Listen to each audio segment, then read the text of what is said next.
Good afternoon, everybody. My name is Garrett Schmidt. I am the managing editor for ACO Exhibit Hall, and I'd like to welcome you all to today's webinar that is hosted by Health Crowd, and it is titled "The True Story of How One Health System Moved the Patient Experience Needle." And I think this is going to be a great webinar and with a really great story. So looking forward to hearing from our speakers today. A couple items of note before we get started. Everyone is joined today in listen-only mode, so you don't need to worry about muting your microphone. That has been done for you. I'd like to let you know that the webinar is being recorded, so you'll be able to rewatch the session, share it with colleagues, and we hope that you do. And what I'm going to do is right after the presentation, later on this afternoon, I'm going to send out a link to everyone who registered, and that'll take you to where you can access the recording as well as download the slides. And then finally, during the webinar, we want to hear from you. So please ask your questions. We're going to have a Q&A session, but you don't have to wait until that Q&A in order to ask. So at any point, using your attendee module, there's a question, actually, there's a chat too, but use the question module. That way it'll go into our question queue. And we're going to get to as many of those as we can during the allotted time today. And if we don't get to yours for whatever reason, we'll definitely follow up via email. So go ahead and ask your questions. We'd love to hear from you. So without further ado, I'm going to introduce our speakers today. First of all, we have Mr. Ryan M. Stalvey, and he's the Director of Member Engagement Strategies and Business Development at Prospect Medical Systems. And then we also have Jackie Maynard, who's the VP of Digital Communications with Health Crowd. So I believe Jackie will be kicking us off. So welcome, Jackie and Ryan. Well, thank you, Garrett. I can kick it off, Jackie, if you want. My mistake. Thanks for listening in. I want to take a moment to introduce myself and my co-host as well, Jackie. My name is Ryan Stalvey. I'm the Director of Member Engagement Strategies and Business Development for Prospect Medical Systems. Also, I have Jackie Maynard. Jackie, you want to go ahead and introduce yourself? Well, good afternoon, everyone. I'm Jackie Maynard, Vice President of Digital Engagement here at Health Crowd. And I'm based out of Boston, Massachusetts. You might hear that accent every once in a while, although I don't think it's too thick most of the time, but every once in a while you hear that Boston kind of come out. I'm actually a social worker by background. I've been in healthcare and technology for about 20 years now. I was kind of thinking about that this morning, and one of the first companies that I worked for transitioning to health and technology was an IVR company, and that's back when pressing 1 to get a prompt was a brand new thing, and everybody thought we were crazy, that nobody would ever do that, that it was always going to be live people. And it's funny that here we are today, that's the standard. So I'm really excited to talk with everybody and share some of our experiences, and look forward to your questions and comments and feedback. Thank you, Ryan. Thank you, Jackie.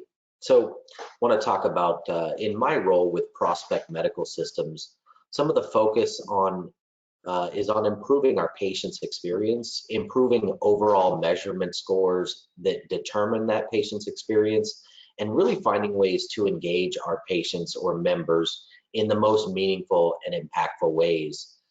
Today, I want to talk about how we took our member engagement efforts into the future. Before we get into that, I want to give it back to Jackie again, and she's going to tell you a little bit about Health Crowd first. All right, thanks, Ryan. You're welcome. All right, so just to give you a little bit of information about Health Crowd and who we are and what we do. We were started in 2014, and we're based in San Mateo, California. As I said, I'm in Boston, but the office is in a really nice warm spot, so I like the opportunity to go there. So we're a digital communications orchestration company, and I'm going to explain what the orchestration piece is. That's where we coordinate communications and different types of communications and bringing them all together. So you don't have to choose just one modality or another. And for those of you that might not know some of the language, a modality is like IVR is a modality. texting is a modality. Each one of those is considered a modality, but combining them often produces the best result for the member experience. And that's what it's all about. You want for communications to be truly effective, they really have to reach the member where they're at, the way they want to be communicated with, to make it really easy for them to engage with you as the provider or whoever is doing the communications. We have over 70 clients across the country. We're growing at a rapid pace, which is really exciting and fun to be part of. You see to the right of my screen that I have a list of a sampling of our clients. We got our roots in Medicaid. We started working with Medicaid payers when we first started, but since over the years we've grown a lot, and now we work with commercial payers, marketplace, and exchange members, some pharmacy business, and obviously ACOs and large provider groups, which is our topic today. I'm really excited about that. One of our biggest accomplishments over this past year or so has been our high trust certification. I just want to call your attention to that because I think it's really important. It tells you and lets you know that we take managing your data very seriously, and that that all of our systems in place are designed to protect you as the client and your members' data. So Ryan, if we can go ahead and slide to the next slide.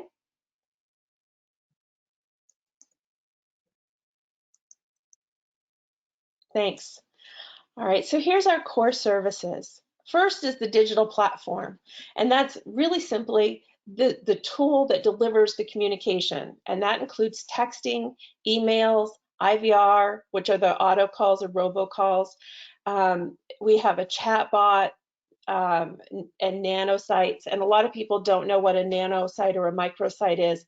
But once you do know, you see them all the time. If you've ever received a link, whether it's that in a text message or an email, and you click that link and it takes you to, for example, a survey, that's a nanosite. A nanosite is just a website that's designed to only contain the information that you want the member to see. So it's great for things like educational material, like a disease management program, a pregnancy program, and also surveys are some great examples of when nanosites make good sense. They also allow for secure transmission of communications. That comes up once in a while, and they're a useful tool to help provide a process for somebody to validate their identity before viewing content. We're all about data protection. You'll see that I've listed that we're HIPAA compliant, high trust certified. We have extensive policies and procedures in place and business rules designed to protect our customers and help them stay compliant with the TCPA guidelines. Those are all things that we're happy to educate you on, and you know, and we take a lot of that responsibility so our clients don't have to. And we're very data driven, very outcomes focused. The second part of our services is our content management. And I think this is really what sets us apart, you know, because at the end of the day, can I deliver an email better than the next guy or a text message better than the next guy? You know, maybe sometimes there's slight differences, but for the most part, that's not the thing that really sets us apart. It's our content. We have a content team that's led by a national award-winning healthcare content educator. We also have a medical illustrator on staff. And I think that's important to point out because sometimes an illustration is a more effective way to communicate than trying to use words. For example, if you want to tell somebody how to wear a mask, showing them with a visual is much more effective than trying to explain it in words. And also visuals help reinforce points. Some people simply remember visuals better than they do words. So having multiple tools really helps create robust content that's engaging, interesting, and really impactful. And there's a lot of skill behind that. You know, sending a text message or writing an email that really conveys the most important pieces of information and is actionable, lets the member know exactly what they're required to do to really get the result that you're looking for, which is to have them take that healthy action, is quite a challenge. And that's why we have a team that specializes in that. Our content can be delivered in over 150 languages, including character languages. We have a tremendous amount of experience with that, and also being culturally appropriate. So that's part of our content team's expertise is understanding that. We know there's a lot of health inequities out there and health disparities, and we try to address those with content that's driven towards those unique cohorts. And lastly is our customer success program.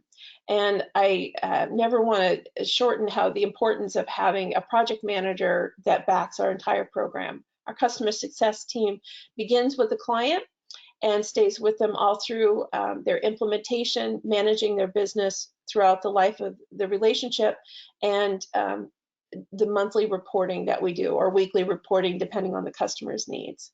So it's a robust program, and that is supported by an account manager as well. So that's what HealthCrowd looks like in our services. So Ryan, if you want to go ahead and go to the next slide. Thank you. There's some things we've learned. So, one of the ways we measure our outcomes is by the behavior and the results that we see, but we also look at what people are telling us, whether that's through feedback directly to any messages we provide, but also through surveys that go on. And this survey really drives home the point that patients trust their providers. They want communications from their providers. And I know we work with a lot of payers, and I know we have some payers that have joined us to talk. Certainly those member communications serve an important purpose and are obviously successful. But what we see over and over is that when the message comes from the provider, it's a trusted resource, and people tend to do what their doctor tells them to do. And so, that's one of the reasons that we think working with our ACO partners, the IDNs and provider groups and IPAs is so important, because really those of you here that are from provider groups and ACOs have the opportunity to be the most impactful and drive those care gap closures and really reinforce those healthy behaviors that we're looking for. So with that said, I know you're much more interested in hearing from Ryan than you are from me today. I'm excited about our relationship with Prospect Medical. They've been a great partner, and every week and every month, it's a growing relationship, and excited to see the ongoing results. So with that said, Ryan, I'm going to turn this over to you, and you can share with the group your experiences. Thank you. Certainly. So thank you, Jackie. So now it was good to hear a little bit about HealthCrowd. I'm well versed in their stuff, but just want to talk a little bit about Prospect. I have here our mission statement and philosophy, but I won't simply read from the slide. I'll speak to who we are just briefly. So we are medical groups, IPAs, and physicians working together with clinics, hospitals, and other providers to help every person coming to us for care. Essentially, a group of providers in different settings working towards the goal of healthcare for every member.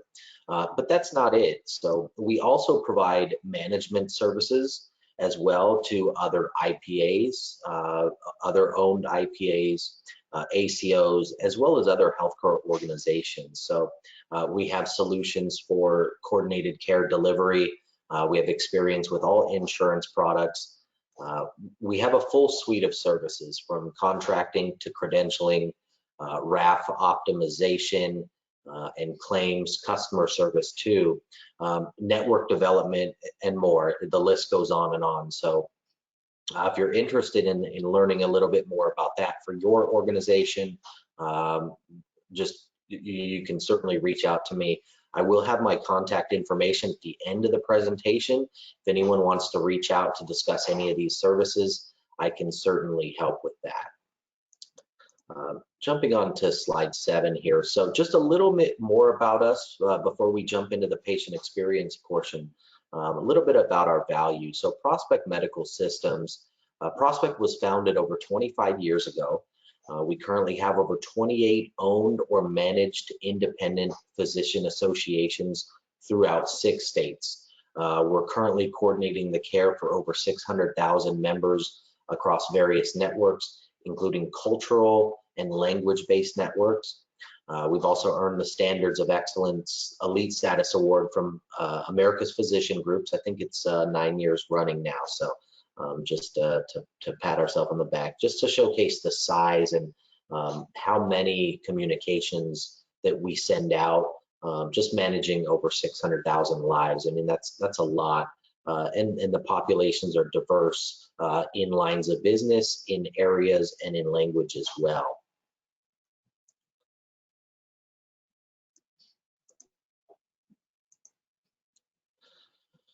Getting back to the improving patient experience portion or member experience, I may use those interchangeably throughout the presentation. They're the doctor's patient, the medical group's member, just sort of use those interchangeably.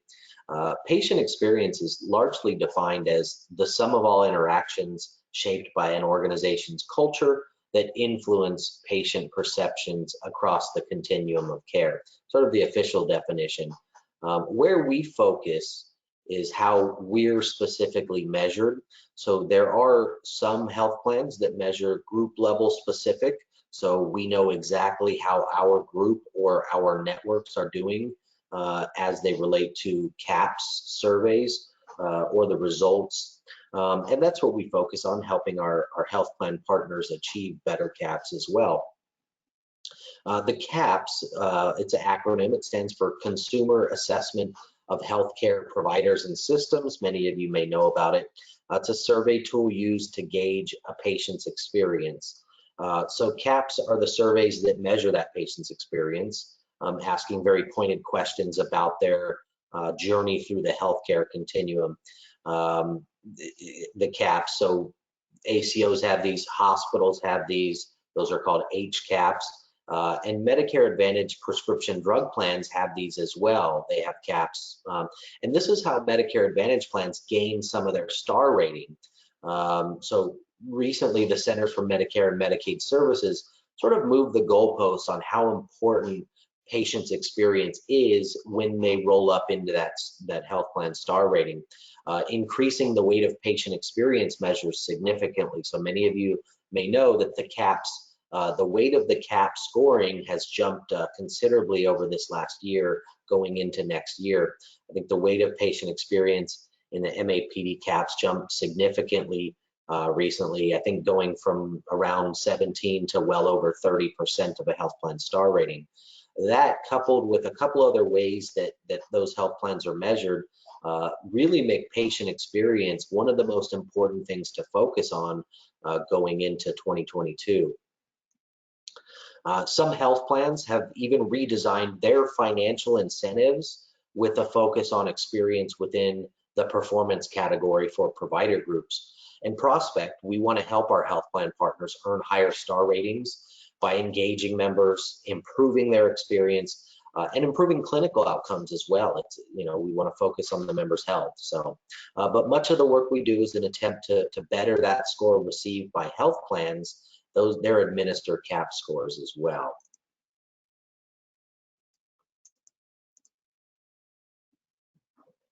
Jumping on to slide 9 here, what made us begin our digital outreach with HealthCrowd? Well, simply put, improving a member's experience required increased engagement efforts directly with that member. We also take information we receive through our member engagement efforts and continually downstream this to our providers and other entities for service recovery process improvement, and then looking at how we build interventions for improvements across the system. But starting with HealthCrowd, we wanted a more meaningful approach to engage with our members. Knowing that there's so many folks out there that have a cell phone in hand, many carry it with them all the time. And even as the population ages, even our newer seniors are very tech savvy. And, you know, 65 is the new 40, right? You know, everybody has a cell phone, even seniors. And reading text messages is very easy. Most people don't ignore those, whereas emails and a lot of junk mail does happen to get ignored. We understood this and wanted to partner with HealthCrowd because of all of their different capabilities, but specifically the ones around text messaging. We wanted to meet our members where they are, and we thought that's their cell phone. But this is why we say our patient engagement journey really began with HealthCrowd. So you see, here's some example text messages here from a physician, on behalf of their physician. You can text keywords such as PCP or I'm not feeling well, and it'll give the member their closest urgent care. So this could help with readmits. This could help with folks that need urgent care that can't get into their provider. So just an example of a message here, and they can really be highly customizable with it. I think I'll pull Jackie in for a little discussion for that in a little bit here. So prior to using HealthCrowd's platform, we were a little reactive with our outreach. So if a member needed to be contacted, they would receive letters or outreach via phone from various departments that conducted outreach. Different departments have various goals for their outreach. Pharmacy was a little different than our performance programs. Our customer service was a little different from pharmacy. So everybody has their own key performance indicators. But we still do this. We still have postal mail. We still have personal outreach coordinators calling to try to close care gaps. So this is really above and beyond to try to close some of these loopholes. So, but shifting to HealthCrowd, this was a big decision and a big shift in communications. Taking on this platform, taking on digital communications, really required some effort to get started. So when beginning the program, signing on with HealthCrowd, we created a multi-department work group to build messaging that serves all departments, really pulling everyone in. Everyone in every department has input on the direction of the messages, and this helps our various departments stay informed and engaged on the creation of these, so the company knows what's going out, and they had a say in how it was worded and how it can benefit their department.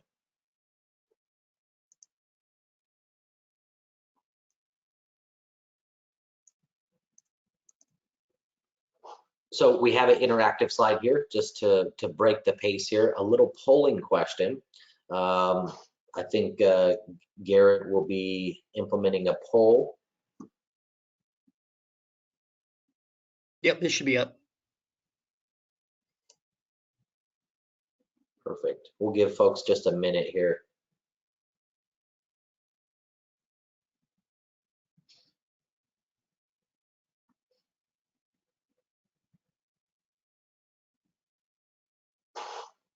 Yeah, so what types of outreach do you incorporate in your member communications program? So what are you doing now for your members? How are you outreaching them to now? We want to know. So mailings, live calls, automated calls, emails, text.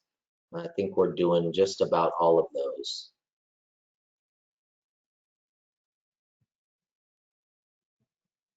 Okay, I think most of the responses have come in. Do you want me to go ahead and show the results? Sure. Okay, here we go.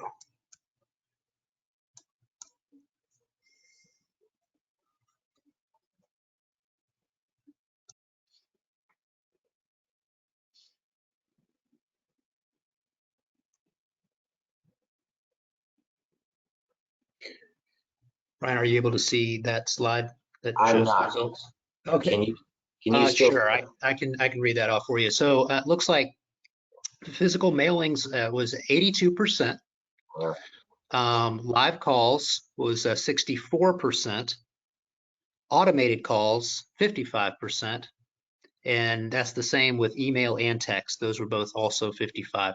So physical mailings, live calls, and then automated.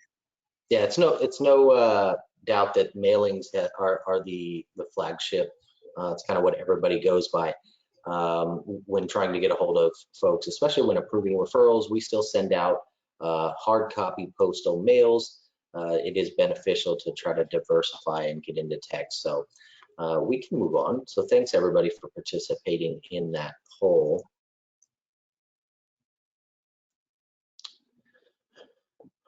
All right, so we're going to continue to look for ways to meet the member where they are. You've heard me say that a couple times. Really, we believe that that's, within their phone, texting members. So going to continue this this path.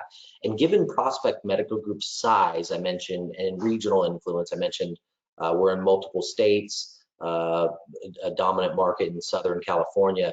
HealthCrowd enabled us the ability to text large populations of members with custom-built, tailored text messages. So you could develop one message to a member that plugs in keywords such as the member's name, health plan, age, primary care physician, and more, in order to build out messages that can be relevant to the entire population, but customized with those members' names or primary care providers' phone numbers, whatever you may need to send the members.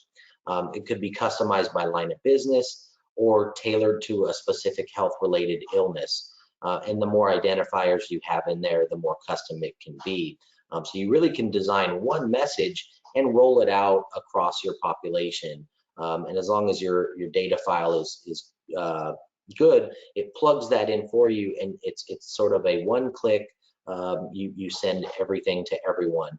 And you also have that customer success manager that Jackie spoke about that sort of helps you through that process. And we meet with them regularly to go over all of our different campaigns. So in the future, we're going to continue to look for ways to engage with members to help them have a better experience as well as better outcomes. Having the ability to send targeted and unique text message campaigns are the key to reaching our patients. We're not going to stop mailing. We're not going to stop doing live outreach calls. This is just above and beyond. So I want to bring in Jackie real quick. Do you want to add anything on the other services by HealthCrowd?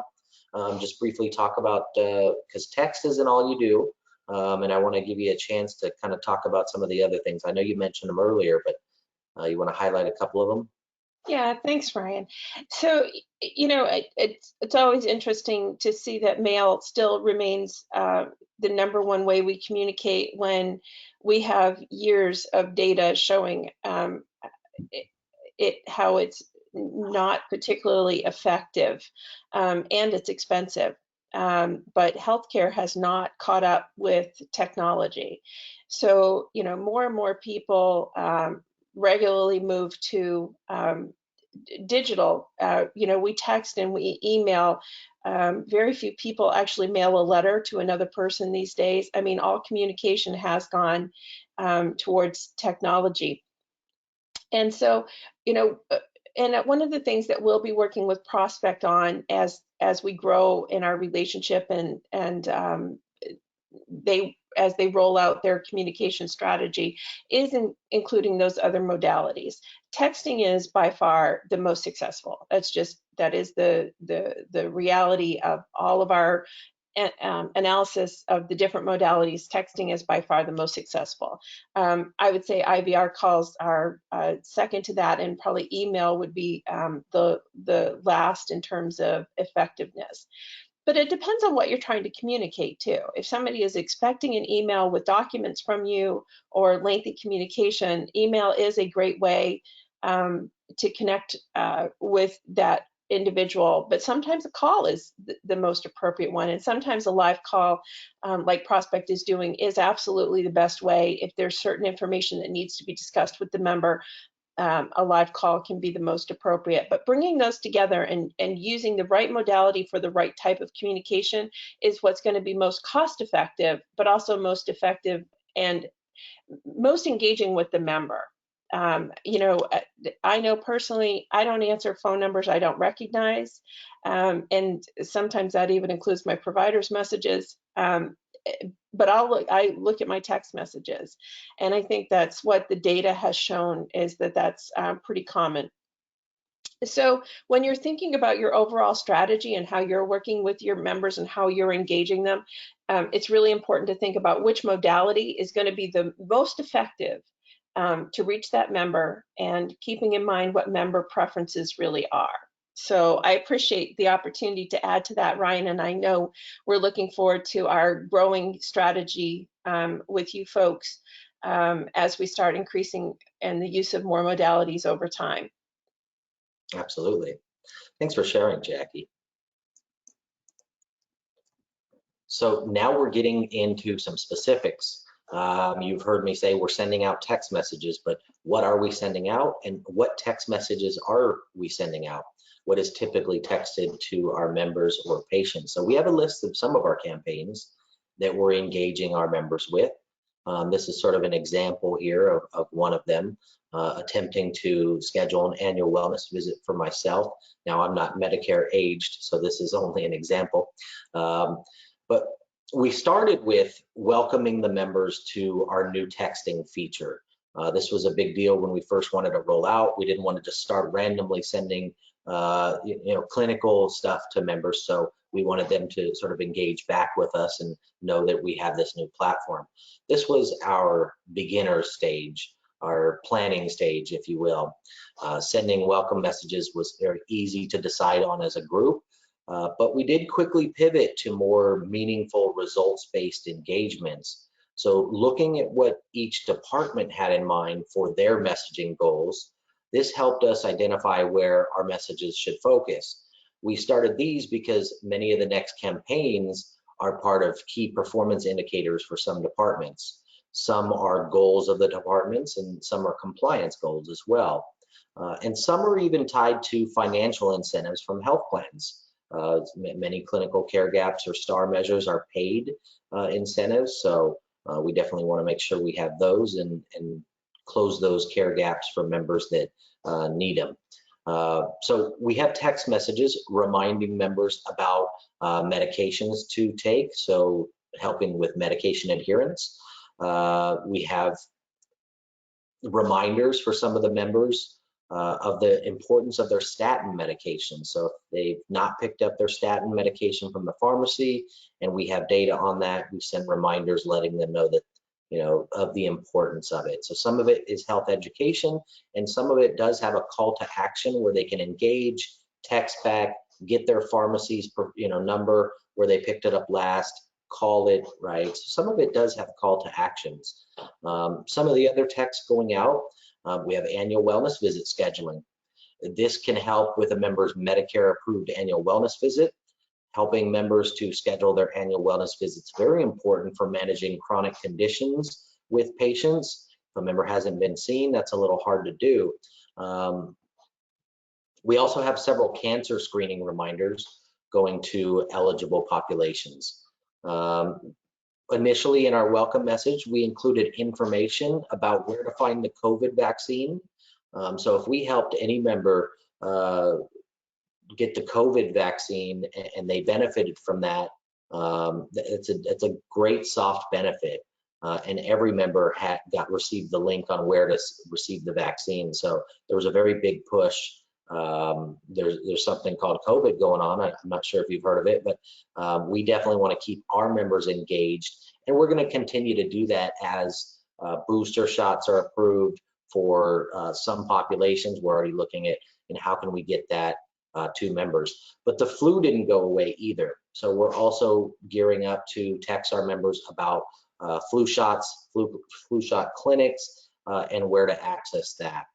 And then even texting our members happy birthday. Who doesn't like a happy birthday? So we're doing that to some of our populations as well.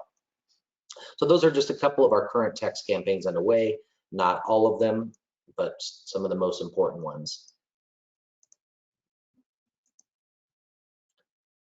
Little results slide here. So knowing that your customer is important for patient experience, I want to talk about listening to the voice of the customer as it relates to their experience. So with what we've done so far, member satisfaction surveys are important tools for organizations, including ours, to learn where they perform well and where they could improve. We also designed a text message survey. We send a mailed survey out, but we also have a text survey with that nano site that Jackie was talking about, using HealthCrowd's platform and sending out that text survey based off a recent member's encounter with a physician. And we were able to increase the outgoing surveys sent by over 100%.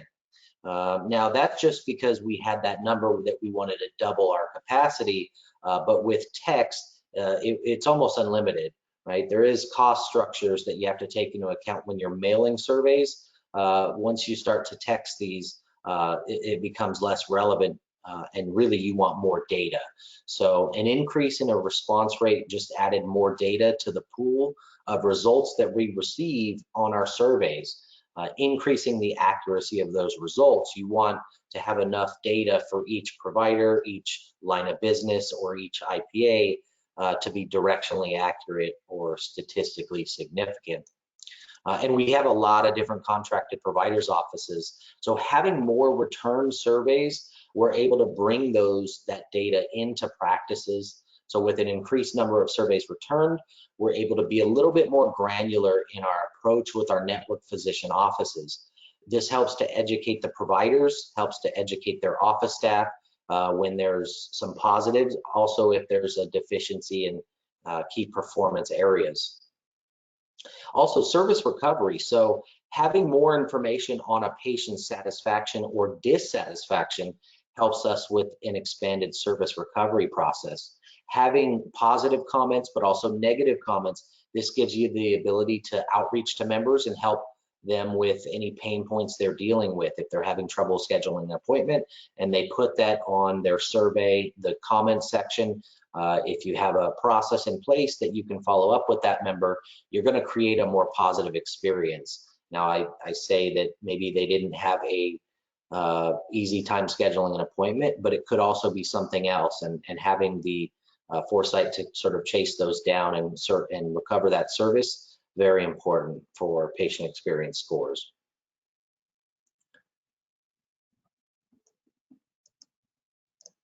So voice of the customer, here's just a couple voices of the customer, and these are real messages. So these are text messages received during the satisfaction survey process. So very satisfied with care. One of the best health maintenance organizations I have health with, having both PPO and now a HMO, a great organization to be with, hands down. Very happy and so glad. Doctor is my primary care doctor, so we redacted the name there. Now, those are great comments, and it's good. Those are good to showcase to providers. But we also get comments that are not so nice. But this brings you back to that service recovery. Having a system in place to address concerns is where you will move the needle. Some of the CAHPS scoring for MAPD Medicare Advantage plans also include grievances. So you know, getting ahead of those grievances is a positive.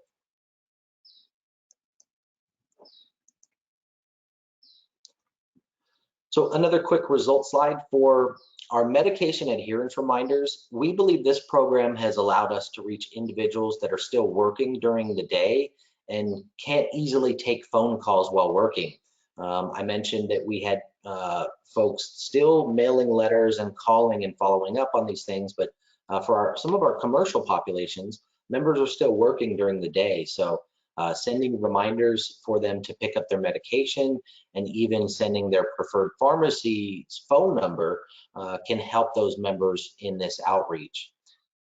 Helping members schedule annual wellness visits is very important, and this campaign has given us hundreds, if not thousands, more inquiries into scheduling these from the members than just with phone and outreach alone. But that's an important one, so we have a big push for personal care coordinators to schedule those. We have the text messages, we have house call doctors scheduling those. It's a very important one for us. Preventative screenings are important for patients as well. We have cancer screenings, diabetic reminder text messages going out. So many patients often are due for preventative screenings. Some patients are due for multiple preventative screenings, as you may know. And HealthCrowd gives us the ability to add text to our outreach to help close those gaps, whether the call to action is to call us and we can help facilitate that appointment, whether it's to call their primary care doctor to schedule an annual wellness visit, whatever it may be, we build in those call to actions within those text messages. So we're working on improving these scripts right here so that we get the most meaningful results, and we're just going to continue to grow grow from there and continue to do outreach this way.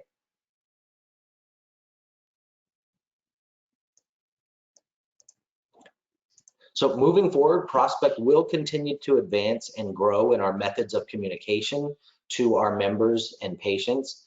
We're going to continue to look at messages that are having the most impact, which we believe a lot of these text messages are, looking at which messages are being acted upon by our members. So you're able to see the click-through rate when members click through to certain phone numbers and call. You're able to see how long they were on the phone with you, how many times they punched in responses. So you get to see a lot of this data on the back end. So sending thousands of messages, you'll get to see everybody that engaged with you essentially.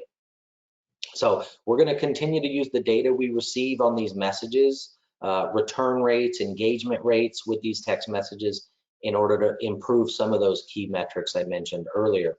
Ultimately, when we find what works with some of these messages, we're going to expand on those and just continue our journey to improve the patient experience, improve our CAPS results, improve our relationships with health plans to improve those CAPS results as well, and also to keep the member healthy.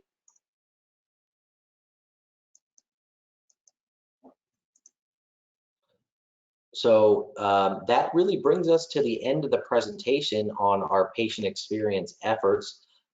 We do have plenty of time for some questions.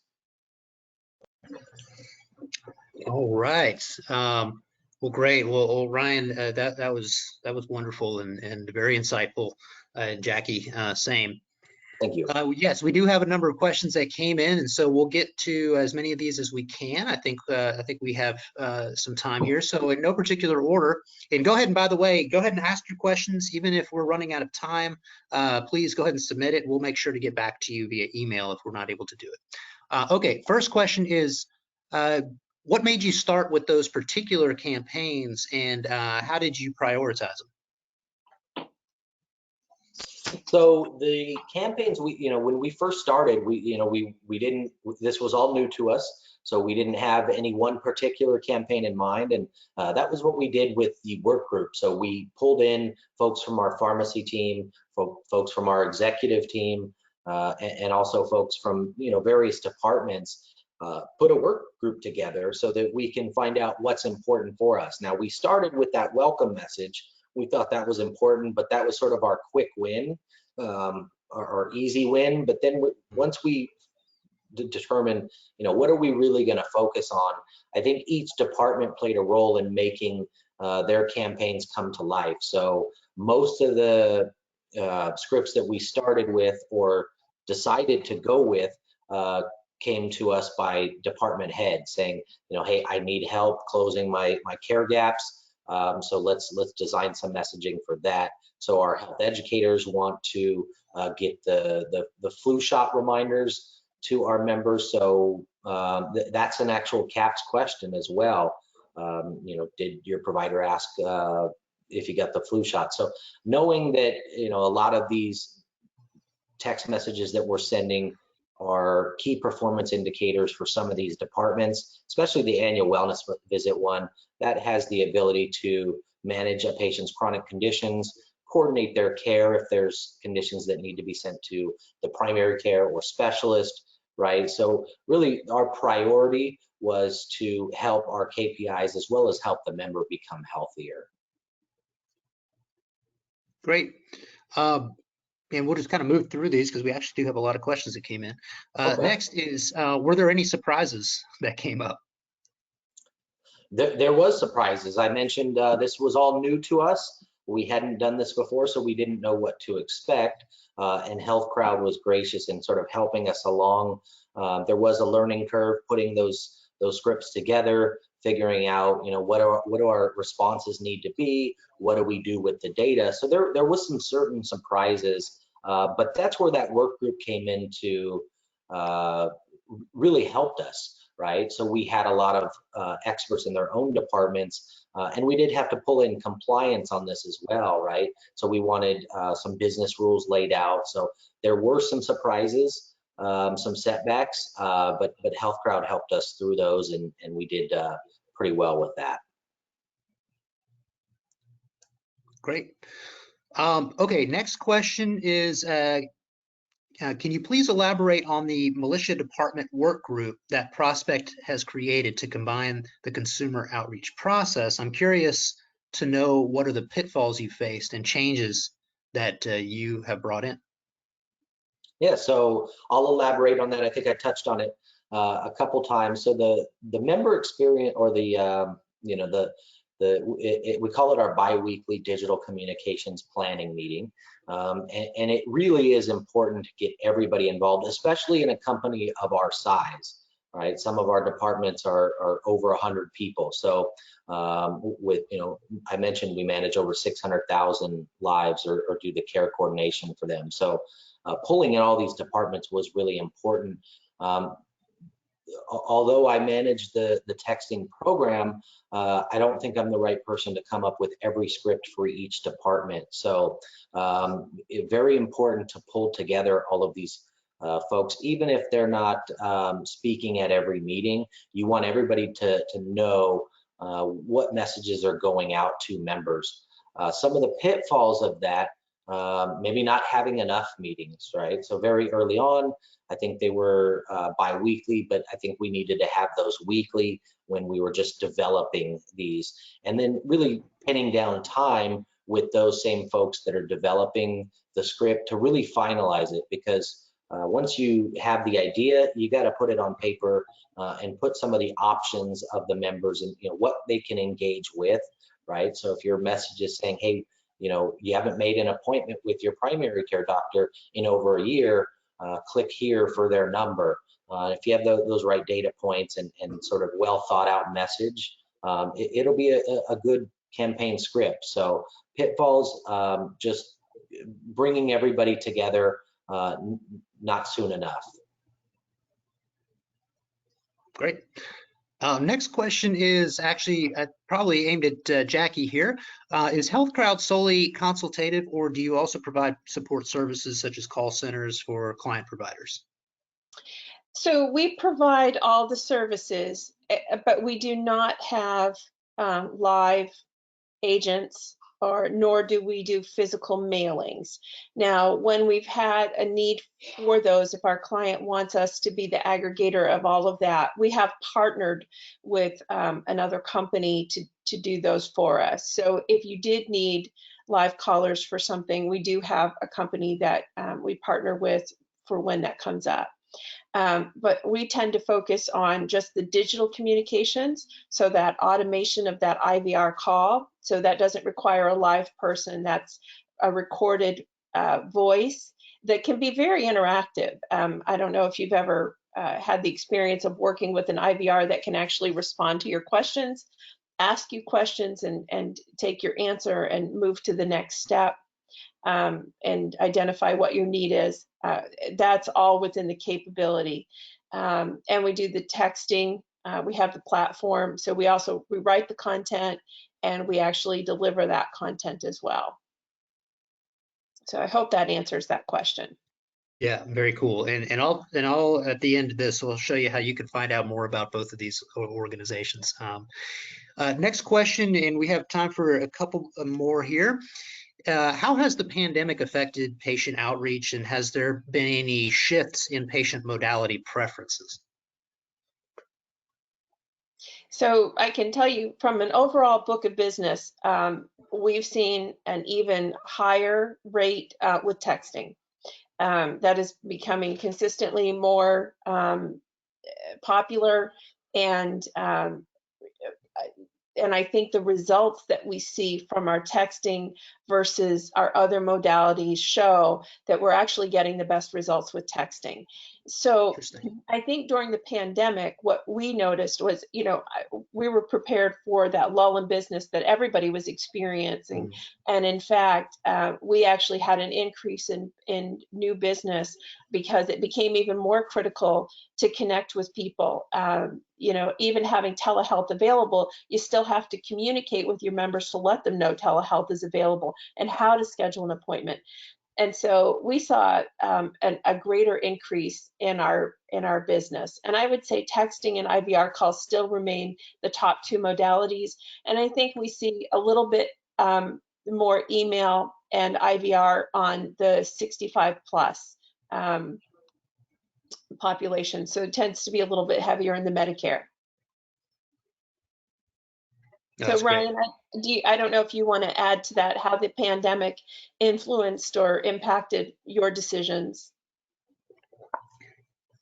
It certainly helped us see the value in texting our members. We didn't text them before the pandemic, so we can't really do a pre and post. Did our text messages increase during the pandemic? But we do feel like it's garnered more responses given the modality. Great. We'll keep moving along here. This one is for Jackie. It says, I agree that I don't take calls from numbers I don't recognize, but if the caller leaves a voicemail, then I will listen. What is the best strategy to recognize a false text with a link to click on? Oh, that's a great question. So, we do a few things to make sure that our texts come across as valid and people feel secure. One of the things that Ryan mentioned was they did a welcome message. They sent a message out letting people know that they were actually going to be texting. And if anybody had any questions or concerns, that they could call the member services number and get more information. They could talk to the provider about it. And they could also opt out. So all of our messaging gives people the opportunity to opt out of any campaign if they don't want to receive the text message as well. As part of our standard business practice, we include what we call a HIPAA light warning in our messages that lets people know that we're going to be sending healthcare information, and again, giving them the opportunity to opt out if they want. But I think that personalization makes a difference. It comes in and it says, hi, Jackie, this is Prospect Medical Systems. This is Dr. Pitts, and I'm reaching out to you because you're due for your annual wellness visit. And all of that helps kind of give some validation that it's legitimate information and it's coming from who it says it is. And of course, with TCPA, another part of that is marketing is not allowed except in situations where you have express written consent.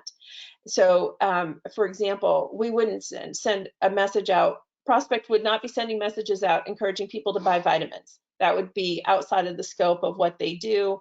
And so there's no marketing pieces that fall into messages. And again, I think that reinforces that all the messages that are coming from the provider are health related and about their health care. And I think that's what makes people feel more confident that it's a legitimate text message. But and you mentioned the IVR as well. So we have a strategy for what we say when we leave a voice message to let people know what we were calling about, and an opportunity to return that phone call as well. Cool. Okay, we have time. Oh, I'm sorry. Were you? No, just said thank you. Okay. Next question is, can you please explain whether HealthCrowd solutions are integrated with EHR as part of tailoring messages specific to a patient's health condition? So interestingly, we can integrate with EHR. I don't find it happens very often. More often, what people are doing is driving people to the EHR. So within the EHR, you can provide a lot of, because it's so secure, people have to log in with their username and password, and they've validated their identity, they've created a profile. You can provide a lot of very sensitive healthcare information within the portal, your patient portal, that allows the member to see a lot more information than we would ever deliver by a text message. But that said, I find that more often what happens is companies want us to drive people to the portal, but from an EHR integration and like recording that a text message went out or capturing that information, capturing that a flu, like that, a message was sent out about a flu shot, we could absolutely integrate that into the EHR. That's just a process of setting up an API, and that information can be loaded right in. So that's actually not very difficult to do, though I don't find it happens in reality very often. I'd say very few clients actually have that in place. Okay. Well, unfortunately, we are running out of time here, and so I think we're going to have to wrap up. There is one last question that'll probably take about 10 seconds to answer, so I'll just ask this one. Do patients have to opt in order to receive the text messages? Well, I can take that one, Jackie. I know you can too. Some of our campaigns are HIPAA compliant, and they offer some information about the member's health personally. So some of our campaigns, they are opt-in, and some of the language we use on some others are not. So definitely seek out your own compliance department. You can do both. HealthCrowd has the ability to send messages without opt-ins, or opt-in. If you can enter your date of birth and you'll learn more health, or you can word messages such as you may be due for an annual wellness visit, to where it's less personal. So we do both. Very cool. All right. Well, unfortunately, we have a lot more questions that came in, which is awesome, but we just don't have the time. However, don't worry, we'll get to you. Either Jackie or Ryan will follow back up with you via email to answer your questions. So if you have a last minute question you want to ask, go ahead and do that, please, and we will get back to you. As we close out, and I want to thank both of you so much. It was a great presentation, very informative. Obviously, there's a lot here.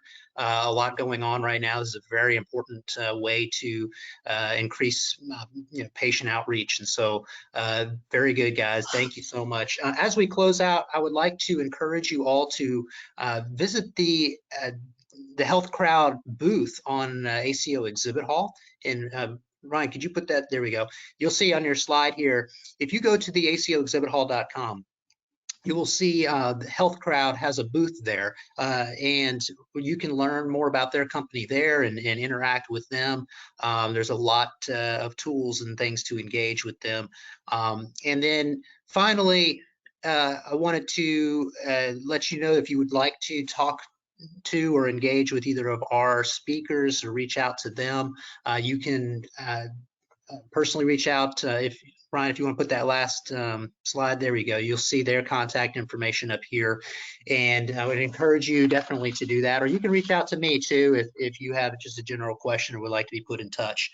And I'll put you in touch with them. So thank you all so much for attending. Again, I will send all of you a email after this. Everyone who registered will get a link to the recording, as well as where you can download the slides. It may be in a few hours after we get it all processed, but you should get that today. So thank you so much for attending. Have a wonderful rest of your day, and we'll see you next time. Thank you. Thanks, everyone. Thanks, Garrett. Thanks, Jackie. Thank you. Bye-bye.